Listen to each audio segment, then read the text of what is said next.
Thanks very much. It's a great pleasure to be part of this today.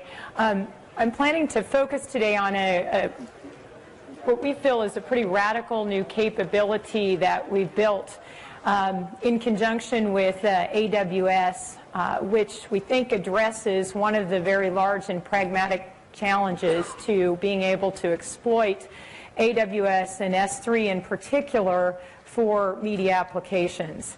And that specifically is the ability to get media content, which is typically in file-based form, in and out of S3 at high speed regardless of size and distance. This capability is called Aspera S3 Direct, or Direct to S3, depending on who you ask. And I'll be today both talking about the need for it, what's the problem that this is addressing, then giving some of the historical context on what was possible before versus what's possible now, and then finishing up with a demonstration of this new capability. So just very briefly, a little bit of background. I think most people in the audience are very aware of these reasons or value points for moving into cloud computing and media applications. I wanted to briefly touch on them to sort of set the context. So first and most importantly is the ability to obtain scale-out and compute resources on demand, particularly without having to have lead time. And as we've had the experience with so many production-driven sorts of media applications, they always work on short time scales and often have dramatic spikes in infrastructural need. Also, many of the companies that are trying to work are small and don't have access to direct infrastructure.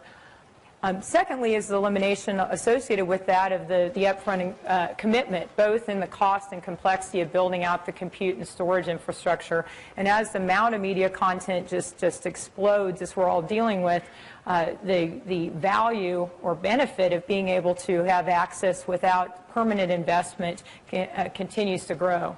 And then lastly, of course, is the payment model, the ability to actually pay for what's used, CPUs, storage, bandwidth, and to be able to do that not only without an upfront commitment, but only on the basis of what's used for the duration of a production event, etc.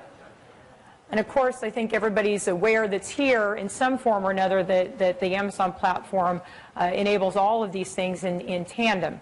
Aspera's role in relation to that is to help facilitate getting content to and from the AWS infrastructure, and then secondly also moving it around within. And then of course the resulting applications that many of you are either currently supporting on AWS or considering touch in both content creation, all types of content manipulation. We hear countless leading transcoding, encoding, watermarking solutions, rendering, for example, where all compute-intensive applications, mission-critical storage and content distribution. And again, there, the ability to deal with the large file content, both persistently and also in more temporary storage is really critical. And then lastly is also the monetization of content, distributing it out in these many sources. And we heard a great example earlier with PBS and how they've used Amazon as really an alternative to a traditional CDN.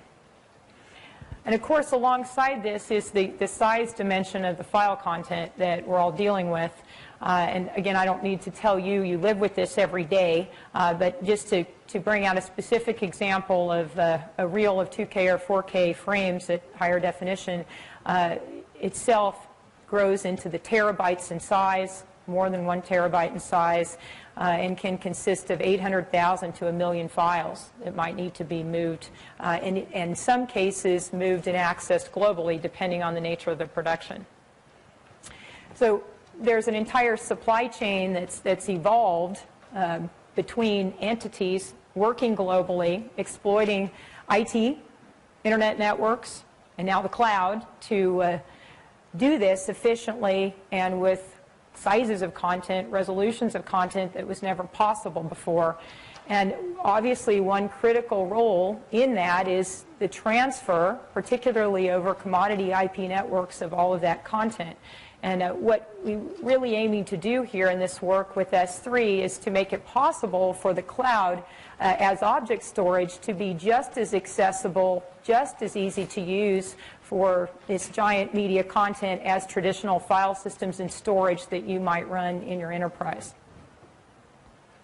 This brings me into the second section of my talk, which is really about, why is this problem important? What exactly is this transfer problem in relation to data in and out of the cloud? And I want to go through a little bit of a few fundamentals here. Just to firstly introduce the situation, when data is transferring to and from the cloud as we know it, particularly AWS, firstly it traverses the WAN, the wide area. And many of you are familiar from years of dealing with moving files over the wide area, what some of the limitations are, traditional mechanisms for that, traditional TCP-based protocols. The second bottleneck that I want to point out is less known or less expected, and that is the fact that an object store, by nature, is really engineered with with HTTP objects of smaller size as sort of the fundamental unit of storage. And that creates a really different environment with some impedance to the ways that we typically store, read, and write large media file-based content. And in particular, if you actually get in and test the I/O throughput, even locally, in and out of S3, such as using the HTTP I/O interface locally, or mounting an mounting S3 from an EC2 instance using a fuse driver. In either of these cases, you'll find that the throughput to put that content in and out is dramatically limited as compared to the storage systems you're used to in the enterprise. In fact, over the fuse driver, just copying large files in and out can be slower than 100 megabits a second, not megabytes, 100 megabits a second. And imagine then compounding that with the fact that you can't write a large file directly as you would with regular commands in and out of S3. You have to actually divide it into pieces and put it and get it through HTTP. So this is a second bottleneck that comes into play if you want to go all the way into and utilize the persistent storage. Now, the fortunate thing is there are ways to deal with this, and you can kind of start to see where we're going. So firstly, that first bottleneck I mentioned is probably quite familiar to most people, the wide area transfer bottleneck that results from frankly, the poor performance of TCP and the resulting reliable transfer mechanisms that use it, like FTP, rsync, etc. That bottleneck alone will limit transfers in the order of less than 10 megabits for single streams and long distances, and between 10 and 100 megabits if you're using parallel HTTP streams. So a tool like a Cloudberry, for example, will open up 10 to 15 HTTP connections, post the data in, and the actual throughput depends upon the distance. Distance is specifically the network round-trip time and packet loss. That particular bottleneck can be overcome with the high-speed transfer protocol, and those of you who use our software experience that kind of throughput. And the 700 megabits I cite in this slide is really a function of what's possible in and out of single EC2 instances, and that's independent of distance. So this is a familiar bottleneck that's well overcome with technology like ours. Specifically, the way that works, or the specific problem that's being addressed here with FASP over that wide area is the yellow bar graph you see there, which has a severe bottleneck as you expose transfers to longer distances, which is really the conflation of round-trip time and packet loss. And I'll just cite like one point on that graph. Perhaps you can't see at distance, but if you're going, for example, to and from the Amazon region in Asia Pacific, for example, you might be exposed coming from California to 100 to 250 milliseconds of latency.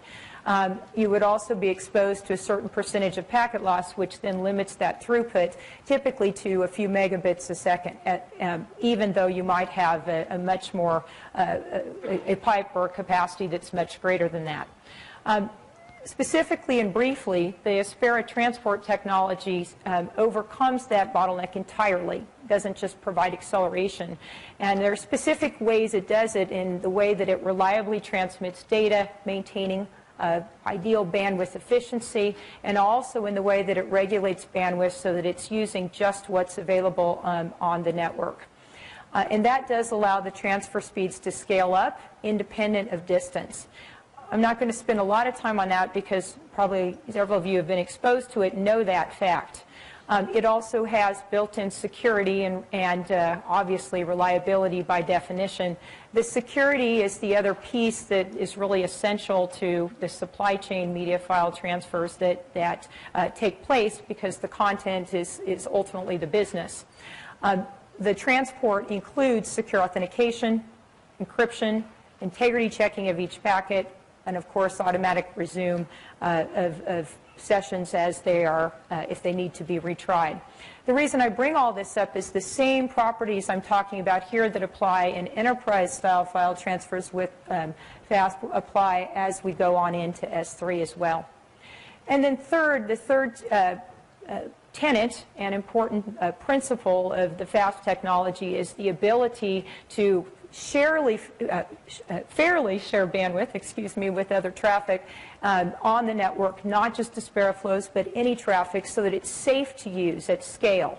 And secondly, to also offer a novel ability to prioritize individual transfers, again, without artificial bottlenecks at distance.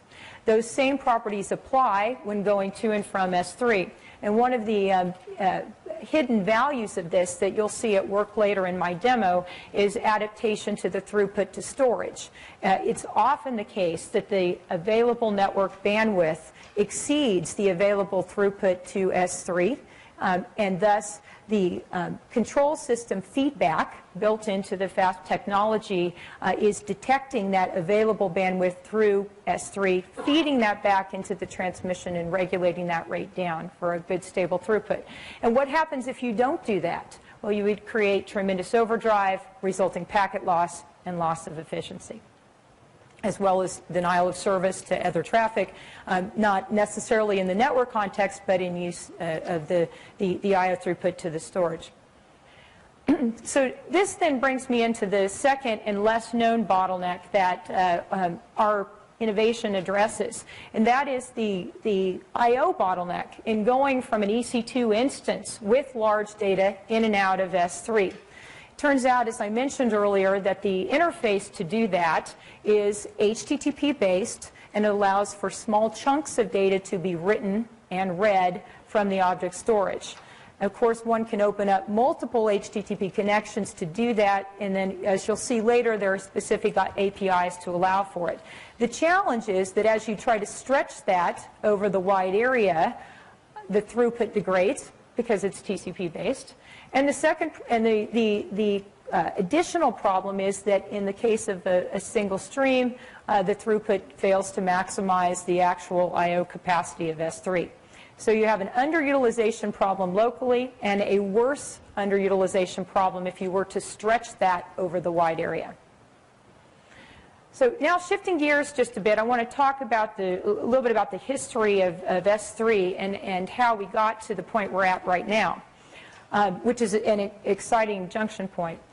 Firstly, S3 has, to their own statistics, about 449 billion objects that are currently stored in the storage system. And if you think about the size of that number, it's 1,440 objects for every person in the U.S., or 64 objects for every person on Earth, and about as many objects as there are stars in the Milky Way. Also, you can obviously see the hockey stick shape of the growth in that. So the amount of data going in and being stored in S3 is just, the growth rate is astronomical and the absolute amount is very high. Now, specifically in terms of history, S3 was launched in March of 2006.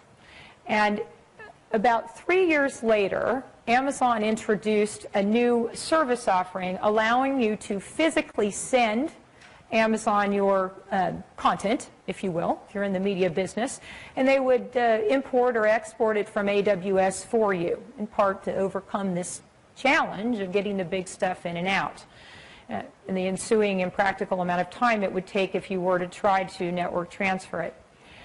In September of 2009, which is 2 years ago now, our company launched our first product for AWS called Aspera On Demand. And as you'll see, that's essentially Aspera server software capability running on an AMI, an EC2 instance, allowing for file content to be transferred over the network, solving bottleneck 1 at high speed, but reading and writing content locally to the local storage in that AMI or to an EBS volume that was mounted. And specifically, that allowed for the efficiency I talked about, the predictability I talked about, and the big file moving that I discussed over the wide area, solving this bottleneck number 1, but did nothing to solve bottleneck number 2. And the practical reality of this was as follows. Customers of ours, such as Amazon themselves in their video service, or Netflix in their video service, could receive content in at high speed, but could not go ahead and put it directly into S3. And there was a gigantic speed bump resulting in that process. And let me just elaborate on that visually here. So you could have an Aspera client or another server initiating transfers using this AMI instance up on the cloud, moving content at high speed in and out, all's well, very good. However, the storage available to host that had to be local hard drive or an EBS mount. Any then posting of that content on into S3 required a separate process, firstly, so a separate functional process in the workflow, and then from a speed standpoint required dividing the files up into pieces and posting them in acceptably sized chunks, right? If those of you who work in software know that that process in itself in the software is slow, especially if the files that you're dealing with are gigantic, 50 gigabytes and greater in size, as so many are in the media business. And then the other problem was, how do you get them back out? Let's say you wanted to distribute content. How would you go and get those pieces, stitch them back together, and put them somewhere in a practical way for somebody out here, say using a browser plugin, to go and get it and download, right? So unfortunately, there was a great impedance for the very large content, and the applications were limited to those that could fit content onto local storage or the EBS volumes. Now, something very exciting happened in 2010. Amazon increased the object size limit that you could store in S3 with the semantics of S3 from 5 GB to 5 terabytes, right? So now we're into sizes that the media industry can deal with. Almost there. Unfortunately, it's still HTTP over the WAN. So while you could put in the much bigger stuff, the way you were doing it was limited to the performance of HTTP, however many number of sessions your application chooses to open in and out, and also unpredictable, right? And then lastly, you had to use a special API in order to get the files in and out, and if you were using Aspera to get your content up, you'd still have to do that special division into parts and posting in with the new multi-part API. Right? So there's both complexity and still impedance in the workflow. And this slide just highlights that multi-part API that's needed to write in large content. Right? There's lots of commercial tools that use that. Many of them you've probably used. They do a nice job of masking over that. Cloudberry is one example, of CyberDuck is another. So this whole world then kind of goes back to the fact that we're trying to put large unstructured content into what is otherwise an object storage architecture. The blob sizes inside of that object storage, if you've heard about this term, an HTTP object store or distributed hash tables, the whole point of these architectures is that they store these binary blobs and they have giant tables of references to them. Now, our data in media is largely unstructured, big streams of bytes, right? So these two architectures are really sort of orthogonal to each other. So we need to do something in engineering to mask over that so that this will not be such an impedance to the workflows. And I'll just say briefly, a lot of engineering work took place between Aspera and AWS, and particularly research to understand the best we can do with S3I/O. And this is what we built. We created a new piece of software, a new AMI, that allows for FASP, our transport protocol, to bridge natively into S3. And by that I mean the data never touches the disk on the EC2 instance. The data goes all the way into S3 as file content, as if it were any other Aspera transfer, and comes back out of S3 as if it were any other Aspera transfer. And then the engineering work was in a couple of different places. One place was the characterization of the S3 proxy layer. How can we best exercise the APIs offered by S3 for HTTP access to achieve maximum consistent speed for the local I/O inside the cloud? And then the second piece of engineering work was how to bridge that to the FAST protocol so that we don't lose efficiency, speed, or dynamics, right, in this transport. And I mean that going end to end from the client, be that a browser plugin, a desktop client, a hot folder, a mobile client, or some type of integrated use of our software in a media management system. So those two pieces together now exist and are able to achieve a seamless end-to-end high-speed transfer of large file content as if it were coming through any other enterprise workflow.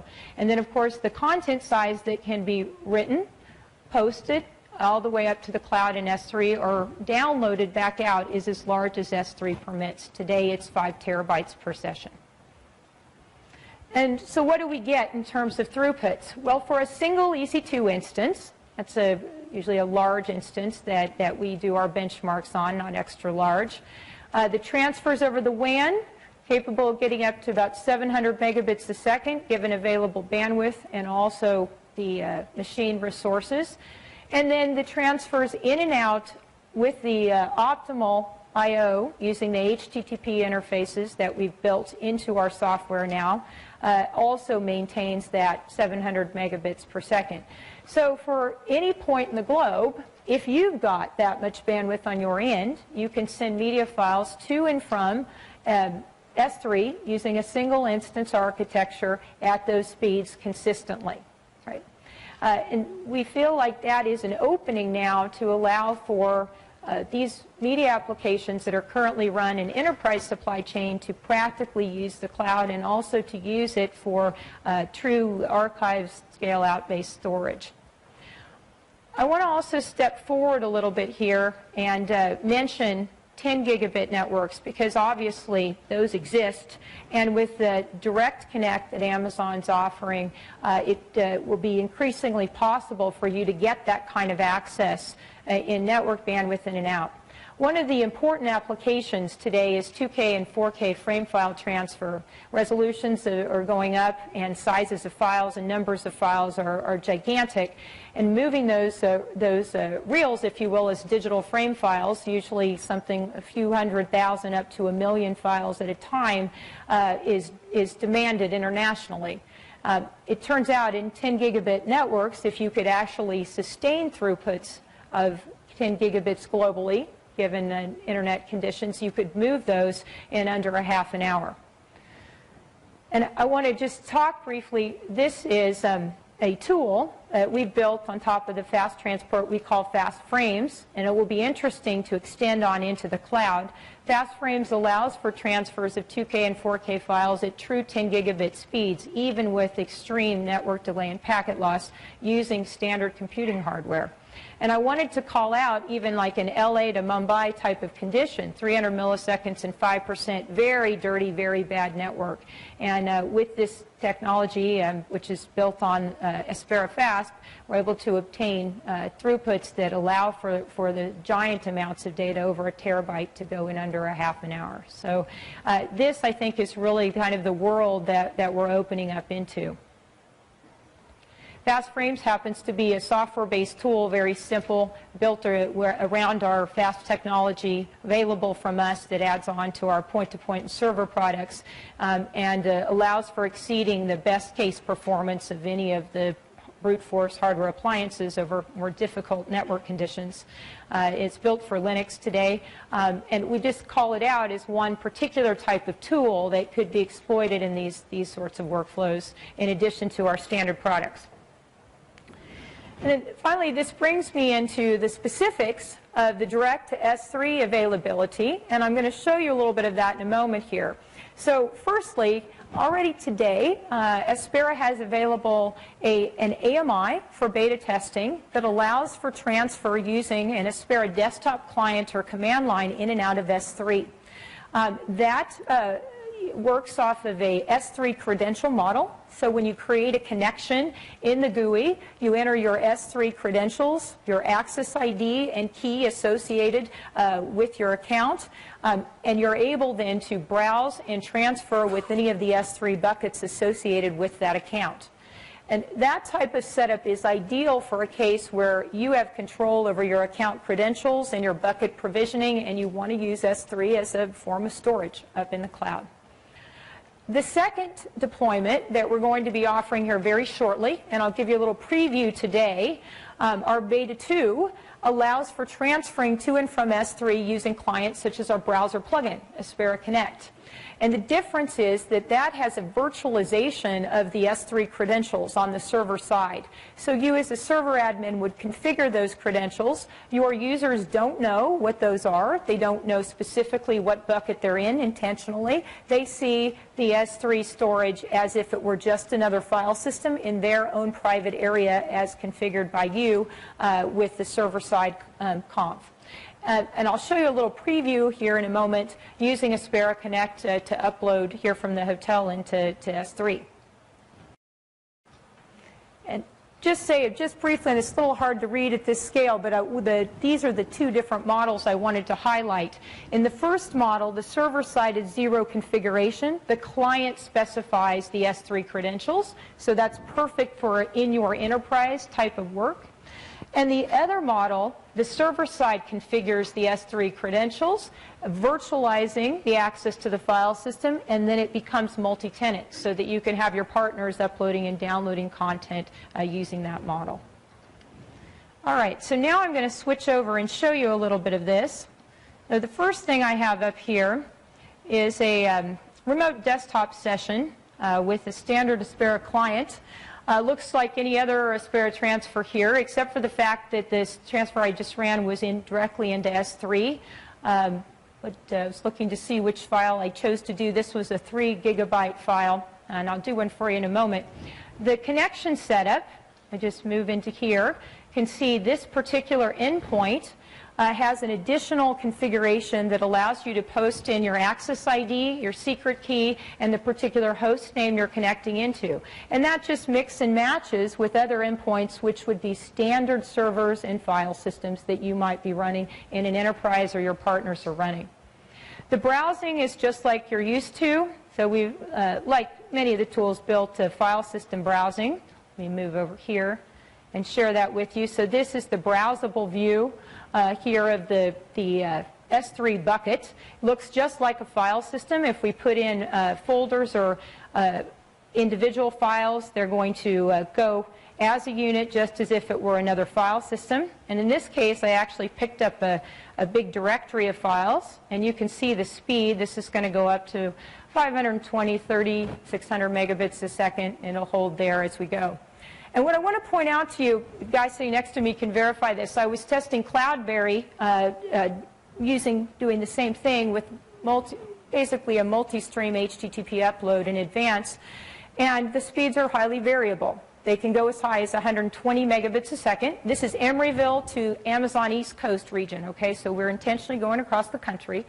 The Cloudberry HTTP streams are 15 streams. That one file goes at a high of about 120 megabits a second and at a low of about 5 megabits a second. And the session looks like this. stops for a while, goes back up, right? So the point here is to have the same high-speed, consistent delivery independent of distance and network conditions and independent of file size. In this case, these are frames, right? Those were each 12 megabytes in size, one complete session. This file that I did before was the 3 GB file. And of course, you can do that on up to the 5 terabyte limit, right? And I want to also spend just a minute showing you, let's see here if I want to switch back and show you one of the other transfers. This is a browser view, and notice this file system looks very similar to what I was just transferring into. Let's refresh it. So, see if I can do that for you. Bring that over. Excellent. All right, so what we're looking at here, the Aspera Connect server is a browser-based interface that's browsing that same set of buckets with the same credentials. The difference is I don't, as an end user, configure in my credentials. This is intentionally virtualized for me. So I see this just like it were yet another website out there. And it integrates the Aspera Connect plugin. In this case, we're using our simple directory listing interface as an example. Many web portals integrate Connect for their own usage.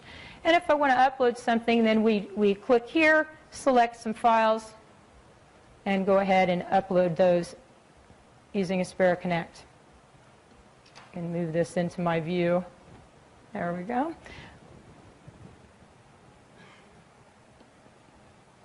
You guys can see that. So this is going over the hotel connection, so we have a small number of megabits a second to work with, but you get the idea. So all of a sudden, the S3 has become just like another file system that we can use, moving content in and out of it seamlessly. And for our users, they don't need to know the difference. For them, it's the same consistent experience, regardless of where the infrastructure happens to be. Okay? This wraps up my talk, and I'd be happy to take any questions now or after the presentation.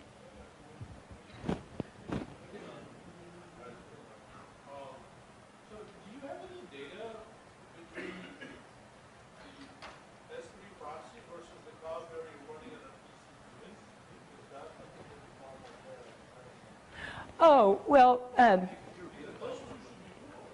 sure. So the question was, do we have any data comparing a Cloudberry style, and Cloudberry is not the only tool, but a Cloudberry style transfer running on an EC2 instance. And I think just to clarify on the question, I mean, the whole point of this workflow is to enable the content to start wherever it might reside, and which presumably is in many cases in the media's enterprise, and go to S3 or be downloaded back. And yes, we do, of course, have lots of data on Cloudberry in particular, but HTTP-based sessions in doing uploads. Firstly, if you remember back to that 3D graph, the speed of a single TCP stream over network delay and packet loss is well known. In fact, there's actually a mathematical formula that tells you what the speed will be based on RTT and packet loss. It's even well known for accelerated TCPs. And then in connections, a number of such connections, which is what a Cloudberry type client does. It opens up 10 to 15, trying to choose the optimal number, will be n times that for the particular conditions. And as I was saying, just to make a practical point, in that particular example I did a moment ago of the Windows server running on a 1 gigabit connection transferring from Emeryville, California by San Francisco across the country to Amazon's region in Virginia, the Cloudberry Pro, which does the multiple HTTP connections, varies in throughputs at a high of about 120 megabits a second down to a low, as an example of a few megabits a second, right? And that's not unique to anything Cloudberry's doing. That's just the behavior of HTTP and the number times the number of streams that are opened over that network. The point we're trying to make here is FASP overcomes that, no problem, and that's a familiar technology to many people in the industry. But then there's this secondary impedance of trying to get files on into S3 and what the storage options really are. And you have two today. One is you can piece up the files and do multi-part I/O right after your file gets up to the instance, or you can mount S3 with fuse driver, basically, and read and write over fuse. The point is both of those are the first one introduces the second step, if you will, in the whole workflow, and it takes time. The second one, the fuse driver, is just slow. Right? Question? With the on-demand AIMs, do you guys host any of those, or do I have to spin them up on my own EC2? Great question. And what kind of EC2 instances should I be using, or do you recommend? Great. Thanks very much for that question. So our AMIs are not hosted by Aspera. They're available for you to use under your AWS account, right? So they're completely under the control of the provisioner. As far as your second question, what size instances to use? In terms of just practical matters in throughput, the smaller instances in our experience are good for 300 to 400 megabits a second. The larger instances for 500 to 700 megabits a second. And beyond that, the S3 throughput is the bottleneck, not the instance size. So we have not yet had a need for the clustered-based instances, or even usually the extra large. But of course, it depends on what other processing you might need, right? In these cases, we're just running the Aspera transfer. The interesting point is on the large instance is not CPU bound by the Aspera transfer. It ends up bound by the S3 throughput.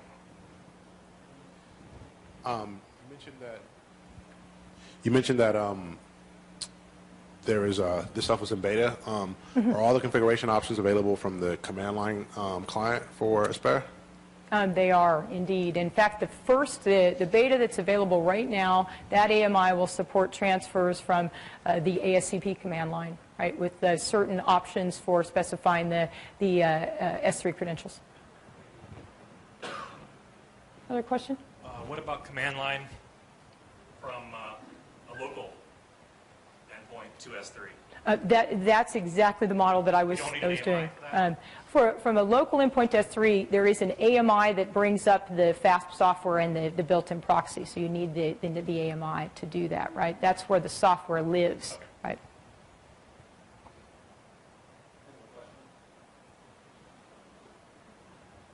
One of your earlier slides mentioned how Aspera replaces FTP, HTTP, but also CIFS and NFS. So does that mean you guys do offer some kind of fuse driver as well? Do we offer a fuse driver?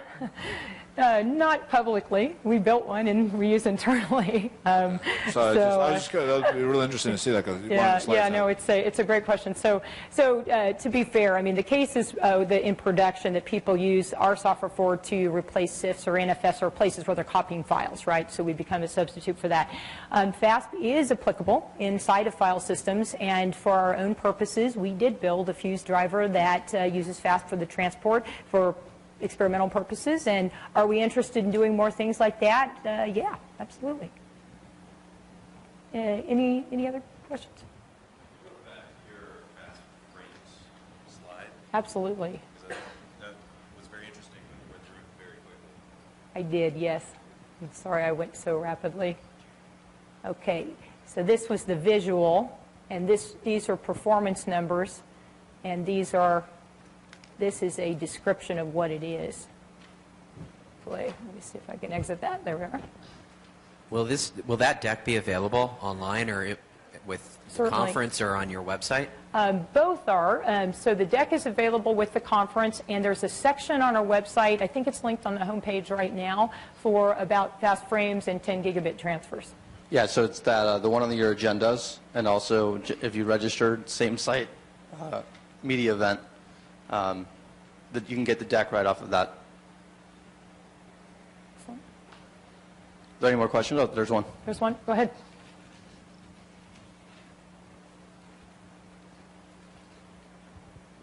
Have you considered making the client or the server component available as a library instead of a separate AMI sort of thing? Yes, yes. And in fact, if you're interested in integrating it into a platform, please talk to us. It's built in a way that you could integrate it rather than having to have a separate AMI. Absolutely. Right. In fact, the AMI is built so people that do need to use our products standalone, out of the box, have something that comes up with the operating system, the server software, the console, all pre-configured. But you can certainly embed that inside of something else without having to use all of our interfaces. I have a question. So since you guys are using Fuse, Who's that? Go ahead. Yes. Since you guys are using Fuse, is there a way that you can connect using SSH FS, which using that is a way to eliminate like NFS, CIFS, sum amounts, things like that? Is there a way to connect to that way as well? Yeah, let me address it. So we're not using Fuse. That's one of the technologies you can't use for high speed, right? The software that we wrote is a from-scratch I/O implementation that bridges directly into the fast transport, right? So that AMI I'm referring to has software that does all of the I/O natively, does not use any existing drivers. So now, for your question, though, is there a way to provide then a network file system that's high speed? And yes, I mean, that would be another implementation of this. The AMI I'm talking about, or the direct to S3 software today, is designed to transfer files. It uses the fast protocol to read and write file data in and out of S3. That could be expanded to build a full distributed file system, absolutely. I didn't mention this, but Aspera has a new synchronization tool to replace rsync, and that will be able to read and write directly into S3 as well. That's also file-based, but it's one more step closer to a file system because it takes account file system changes unidirectionally or bidirectionally, moves, renames, deletes, etc., in addition to transfer. Any other questions? Yeah, we have time for one more question.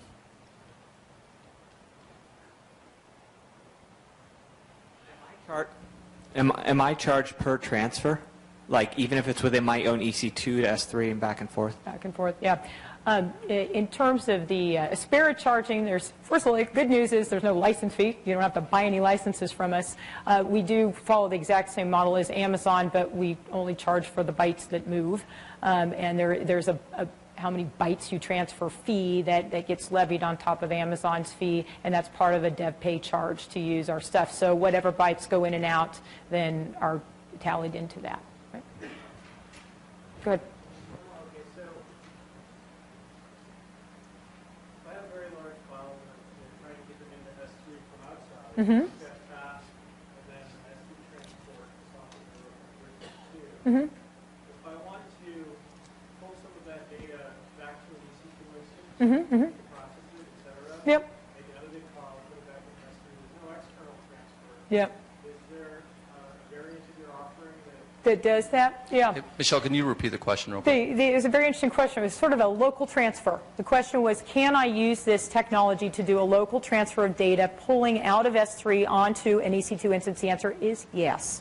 You would be running essentially an Aspera transfer where one end of it is pulling the data or reading or writing from S3, and the other end is using the local storage there on the instance. So we haven't done any testing of that per se, but it's all functional.